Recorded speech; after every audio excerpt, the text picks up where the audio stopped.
Jadi kayak aku bisa sampai seharian gak makan, paling cuma minum air. Kapan pulang Jakarta? Nanti ya, makanya kamu doain aku. Semoga aku cepat sukses, semoga cepat lulus. Saya juga udah gak peduli dia mau pulang mau enggak, terserah aja. Drama perseteruan yang terjadi antara Nikita Mirzani dengan putri sulungnya, Laura Mezani, atau yang selama ini kerap disapa Loli, sampai kini masih menjadi sorotan. Tak heran jika perselisihan yang terjadi antara ibu dan anak itu masih membuat penasaran banyak orang. Loli memang penuh nyali, tinggal di negeri orang tanpa sanak saudara. Remaja berusia 16 tahun itu dikabarkan sudah mempunyai hunian baru. Tanpa bantuan siapapun, Loli kini menjalani hidup sendiri. Mengingat ibundanya, Nikita Mirzani sudah tidak lagi membiayai Loli sejak keduanya terlibat konflik yang sengit. Namun, siapa sangka usai dituding anak durhaka yang tidak lagi menuruti keinginan ibundanya, tiba-tiba saja Loli mengunggah sebuah foto siluet. Tampak dari foto itu potret sang ibu Nikita Mirzani yang dipajang sebagai foto latar dalam laptop pribadinya. Tidak hanya itu saja, Loli juga tidak segan mengunggah foto keluarga bersama Nikmir dan ketiga adiknya.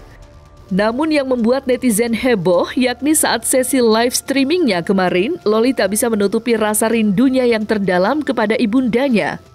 Lantas benarkah kini Loli sedang rindu berat kepada ibundanya? Lantaran belakangan Nikita Mirzani sudah tak lagi merespon putri kandungnya itu. Lihat.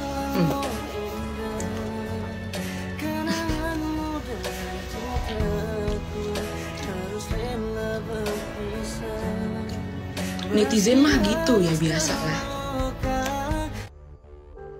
Teng teng teng teng teng teng teng teng. Ku buka album biru penuh debu dan usang. Ku pandangi semua gambar diri. Yang ini lagunya.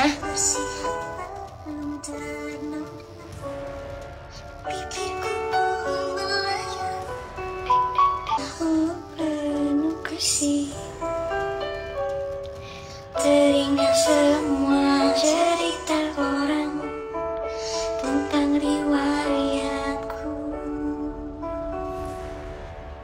Jadi sedih deh guys, udah deh guys, udah Mereka diriku selalu dimanja. Udah lagunya nggak suka deh yang sedih-sedih gini. Mereka diriku selalu ditimpa nada-nada yang indah selalu terurai dari. Udah ya guys ya. Udah jadi sedih deh. Lihat story-nya deh, ogah.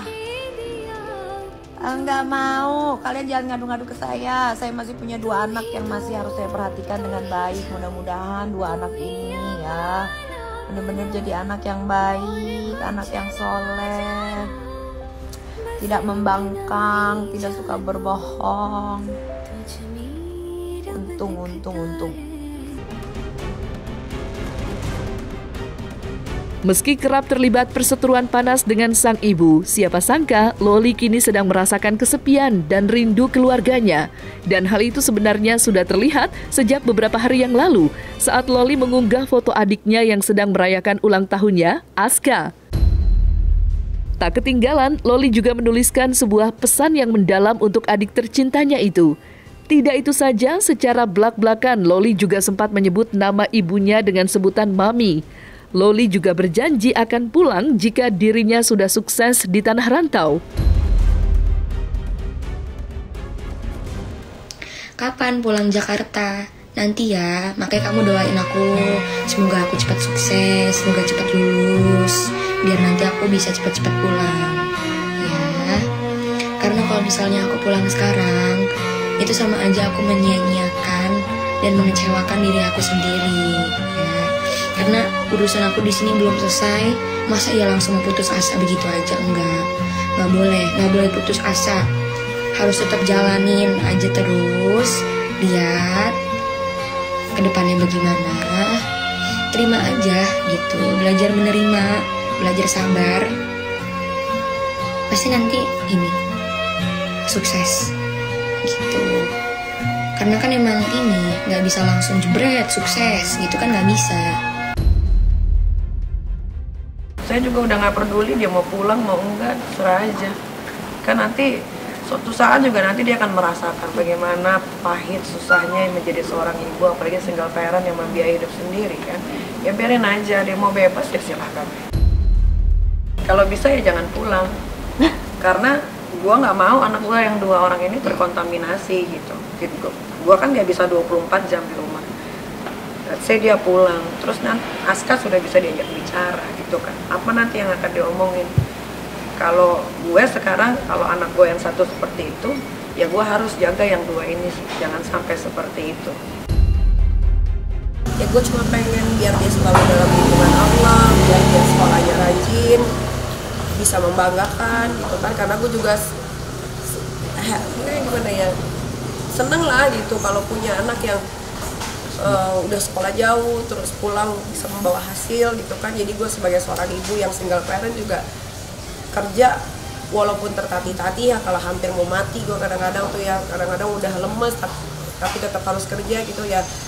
Ya apa ya, ya pokoknya buat kakak Loli sekolah yang rajin di sana. Mungkin gue tidak menjadi ibu single mother yang sempurna gitu, tapi gue selalu pengen anak-anak gue itu ya gue didik dengan sebaik mungkin gitu. Hidup sebatang kara tanpa uluran tangan dari siapapun tidak membuat Loli berkecil hati. Berbagai cara Loli lakukan demi impian dan cita-citanya yang besar, yakni sukses di negeri orang. Tentu saja semua itu tidak mudah untuk dilewati. Meski begitu, sepertinya Loli sudah membesarkan hati untuk tetap tinggal dan bersekolah meski menjalani hari yang sulit. Bagaimana tidak, di usianya yang masih belia, Loli sudah belajar menghemat, mengontrol pengeluarannya selama hidup di negeri Elizabeth. Beredar kabar demi memenuhi kebutuhannya, Loli terpaksa bekerja paruh waktu. Semua itu dilakukan Loli untuk membiayai pendidikannya. Dan seperti apa Nikita Mirzani menanggapi kabar tersebut? Akankah hati Nikita luluh atau tetap bersikukuh? Itu aku beli-beli barang yang perlu aja. Kayak contohnya, misalnya aku perlu meja nih. Tapi kalau misalnya aku nggak perlu banget, aku nggak beli gitu. Karena mahal. Di sini 1 pounds-nya itu 18.000. Itu koin loh. Koin. 18.000 itu di UK itu koin, bukan cash. Bukan uang, tapi koin. Jadi mahal bejir, ya.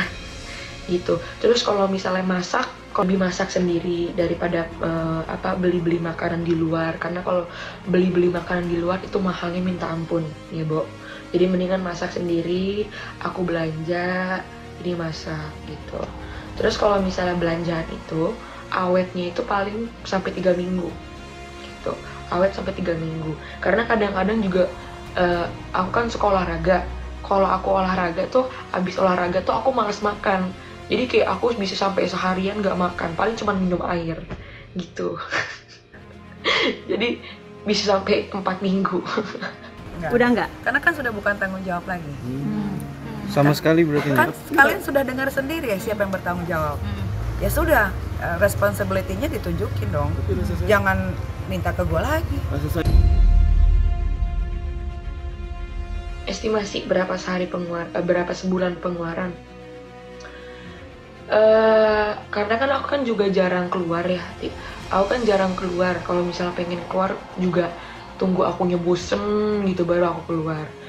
Jadi kalau misalnya sebulan paling 150 pounds. 150 pounds itu berapa tuh sebulan? 150 pounds berarti ini 3 juta lah. 3 juta sebulan keluar 3 juta. Cuman 3 juta. Kak dapat uang penghasilan dari mana ya? Kerja atuh Neng? Ya kerja atuh. Masa iya nganggur? Kerja dong. Kerja part time. Nah aku juga buka endorsement, ya kan? Buka endorsement, collaboration sama orang gitu.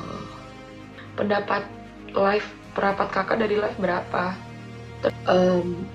Tergantung yang nge-give-nya berapa gitu.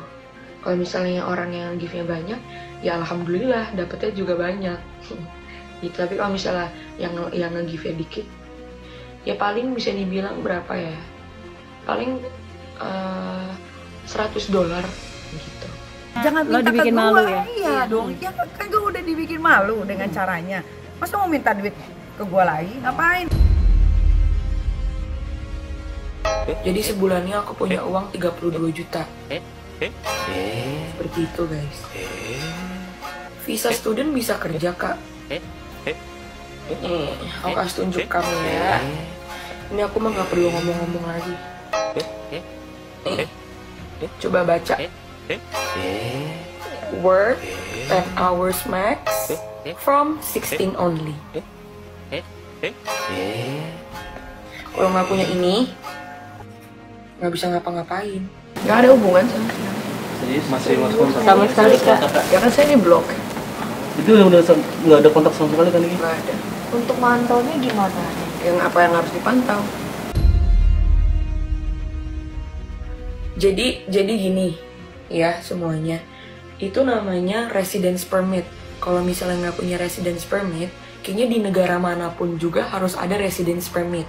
Ya, mau kerja, mau nggak kerja, itu harus residence permit karena kita di negara orang. Kalau misalnya kita nggak punya itu, ya kita nggak bisa masuk ke negara orang tersebut, apalagi kerja di negara orang. Itu nggak bisa. Walaupun student visa, itu bisa kerja gitu, karena diizinin. Tapi part-time kalau students. Kalau students itu part-time. Apalagi kalau misalnya masih di bawah umur 18, itu dia part-time. Tapi kalau misalnya udah 18, dia boleh full-time. Seperti itu. Guys, makanya kamu do your research, please. Guys, makanya kamu tuh searching dulu di Google, ya. Walaupun student visa juga ya bisa kerja. Rasa kangen mungkin kak. Ada rasa kangen nggak sih? Iya rasa kangen Kalau tuh jadi tanya, ibu. to be honest, tidak. Berarti mau pengen lepas tanggung jawab kan Niki atau seperti apa sebagai Khawatir, rasanya saya sebagai orang tua sudah melakukan yang terbaik lah as a parent, apalagi single parent. Maunya saya ngelakuin apa? Nangis-nangis. Itu datang ke sana. Kan yang salah dia, bukan saya. Saya cuma sebagai ibu yang membiayai, kalau dia butuh bantuan saya akan bantu. Ya tapi kalau untuk yang gimana-gimana ya, kalau ada anak kecil mendeklar dirinya sudah dewasa, berarti saya tidak bisa lagi menganggap dia sebagai anak kecil. Perseteruan yang terjadi antara Loli dengan ibundanya Nikita Mirzani yang entah sampai kapan akan berakhir berpeluk mesra seperti sedia kala memang masih menjadi tanda tanya. Namun yang pasti pertengkaran hebat itu bermula ketika Nikita Mirzani atau yang kerap disapa Nikmir itu terlibat konflik dengan mantan suaminya Antonio Dedola yang menyeret Loli masuk ke dalam pusaran konflik yang pelik. Maka seperti inilah Loli menjelaskan awal mula permasalahannya dengan sang ibundanya itu. Benarkah Loli sempat dicap anak durhaka lantaran tak mau lagi menuruti keinginan sang ibundanya pada saat itu? Nangis gue 3 hari. Gue nangis, gue nggak tidur 3 hari. Semua rumah tangga pasti ada masalah. Nggak mungkin dong rumah tangga tuh baik-baik aja, ya kan? Pasti kalian juga yang berumah tangga pasti ada sewot-sewotan, ada marah-marahan, ada diem-dieman. Begitupun sebaiknya saya, ya kan? Saya kan juga manusia biasa gitu. Tapi saya lebih suka memendam gitu loh. Gimana ya tadi gue bilang, itu anak lagi punya seseorang yang apa yang dia lakukan salah dibener-benerin aja gitu. Jadi ya nggak apa-apa, makanya biar aja seiring berjalannya waktu, nanti kan akan ada waktunya dia bakal ngubungin gue sih 24 jam anytime selalu ada. Jangankan sama anak sendiri, sama orang aja kok sayangnya kayak apa.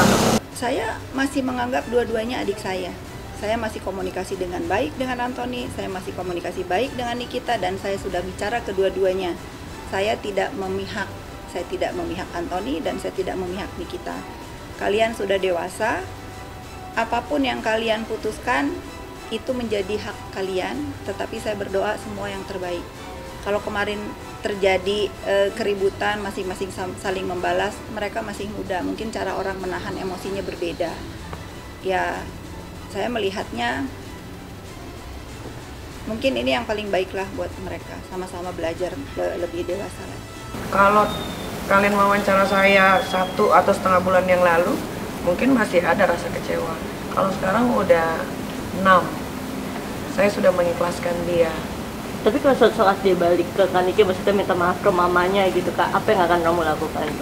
Iya, sebagai orang tua ya terima lah. Tapi kalau buat gimana-gimana sekarang ya nggak ada. Kita satu keluarga sudah mengikhlaskan. Jadi apapun yang dia lakukan, bagaimanapun di sana ya terserah aja. Tapi tolong jangan dibawa-bawa lagi nama saya gitu. Jadilah diri dia sendiri. Karena kan dia dengan keluarga itu kan, kalau keluarga itu pergi ke perkumpulan kayak perkumpulan Batak dan lain-lain itu ya, kan yang dibawa kan ini anak ini Nikita Mirzani gitu. Jadi jangan lagi bawa-bawa nama saya, udah jadi aja diri sendiri. Kalau gue inget-inget tuh sakitnya tuh berasa gitu sampai sekarang, karena lahiran normal tuh nggak SS ya. Kalau sesar itu kan lu tinggal disuntik masuk ruang operasi gitu. Loli itu gue lahirin tuh secara normal gitu. Jadi setiap pembukaan 1, 2, 3, 4, 5 gitu, itu rasa sakit itu luar biasa gitu. Dan alhamdulillah waktu lahiran Loli gue masih didampingi sama mantan suami, gak kayak yang kedua, ketiga ini. Jadi kalau dibilang sempat nangis sampai sekarang pun kalau gue mikirin itu, gue kayak apa ya kekurangan gue gitu, apa ya dosa gue gitu, kok anakku gitu ya gitu. Tapi ya itulah namanya hidup ya, kan nggak pernah tahu depannya kayak gimana. Tapi gimana pun anak gue, ya dia tetap anak gue gitu. Suatu saat dia pasti akan cari gue gitu. Karena sebetulnya itu anak tahu seberapa sayangnya dan care-nya. Mungkin karena dikekang jadi berontak gitu kan, gue nggak tahu. Gue cuma pengen menjaga apa yang masih bisa gue jaga gitu.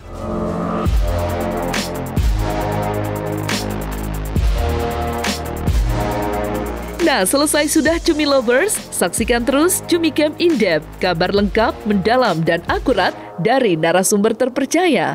Dan jangan lupa untuk like, subscribe, dan juga share channel YouTube Cumi Cumi.